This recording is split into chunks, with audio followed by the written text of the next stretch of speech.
One glass of wine, I don't think will teach you love of wine.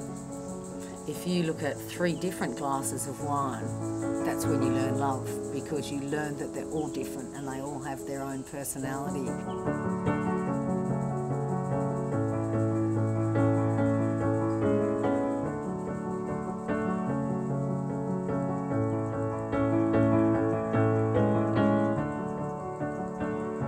I love beautiful things, and I do love success. And loving beautiful things for me means making something beautiful. If it's not beautiful, I'm not happy. My concept of beauty I've found in many, many wines, and I think I'm quite pointed in what I'm looking for in beauty. And that's not to say that I'm trying to replicate something from somewhere else in the world. I want to find the true beauty of Margaret River. Wines should be tempered. They shouldn't be overt and in your face, because the most beautiful drinks are beguiling. You get depth in them, and that's intriguing, that's beautiful.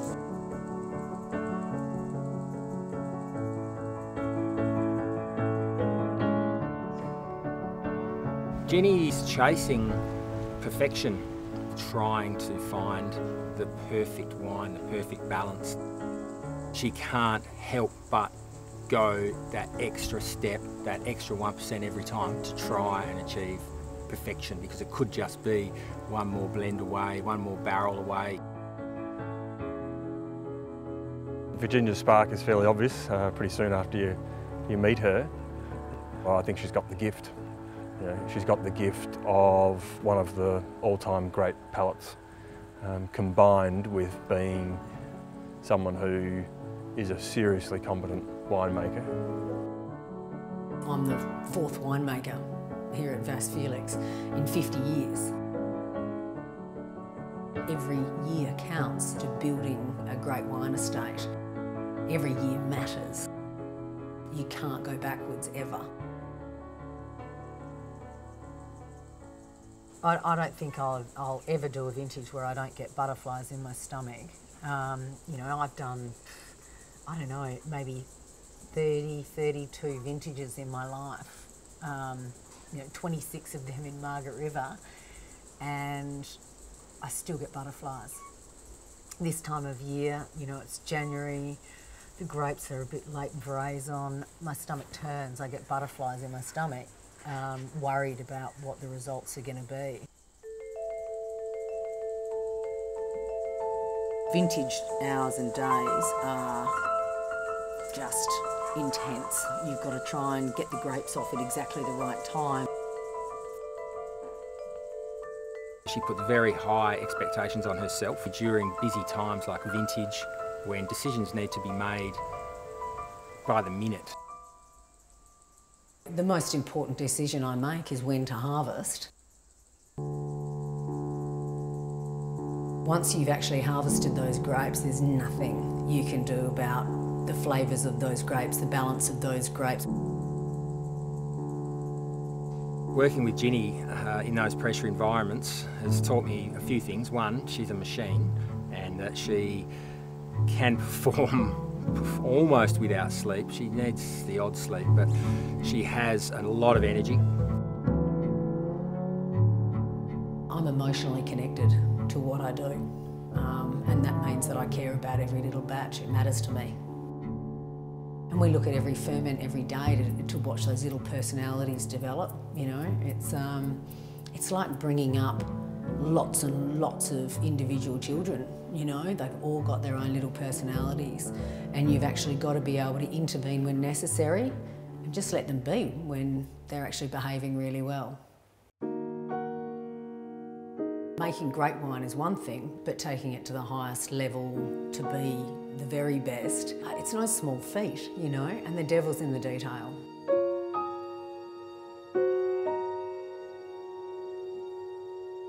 Every wine that we make should bring you to Margaret River, one way or another. Whether it's the forest or the beach or the, you know, where are you walking or being, the wine should express a little bit of that.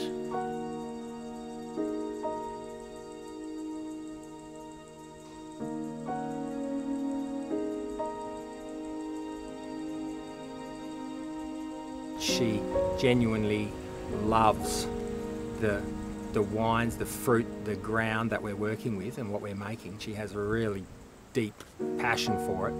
She wants other people to feel that.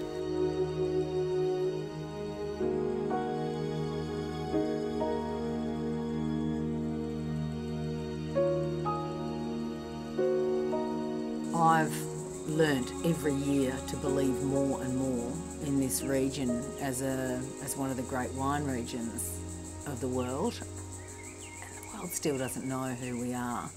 We're still tiny. I came down here when I was, 24 years old. It became home. It's got everything I want in my career, in my want to create something beautiful, in my lifestyle, in trying to maintain a small level of health. The environment's it was just so beautiful.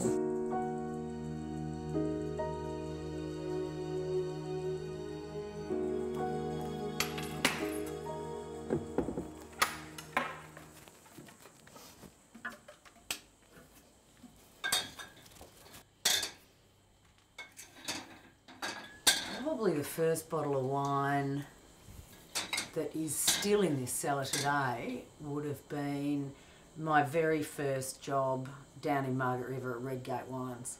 That's a 92 Redgate.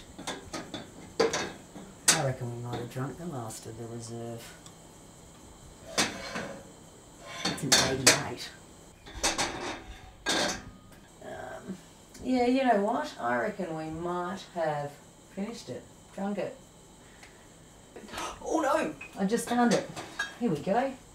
My very first Margaret River Cabernet. And I like to take full credit for this because I picked the very best of the Redgate vineyard. We only had 2 hogsheads and it was beautiful. You know, I was a kid, we were crushing like 100 to 150 tonne. I didn't have a clue, but somehow we made some pretty good wine, I think. You know, certainly they wouldn't be good by my standards now. They were the good old days. All I wanted to do was make wine, you know. And then weekends we go to the beach, we play volleyball. There was just a whole new generation of winemakers coming to the region. So it was just party time, make the best wine you could and learn as much as you could. So they were the informative years, the addictive years for Margaret River for me. Yeah, it was really, really, really good times.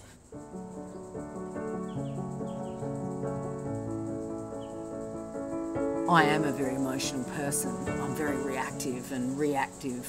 If something drives me with absolute passion and love, that's inspiration for me. I feel more challenged now at this time of my life than I've ever felt in my winemaking career. When I was younger, I was making wine and people loved it, so I felt happy. I guess I wasn't that ambitious.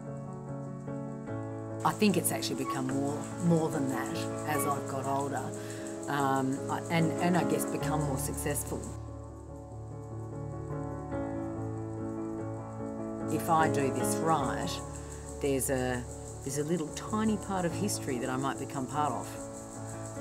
And it's like, what are you leaving behind? I mean, I don't have children. I'm not handing anything down. Material possessions don't really mean a lot to me. But what I do in my winemaking life does matter because there's an opportunity for people to notice and for it to be a part of something that betters something else. Now, I don't need my name up in lights or anything. I just want to know that what I left behind in the world is better for me being there.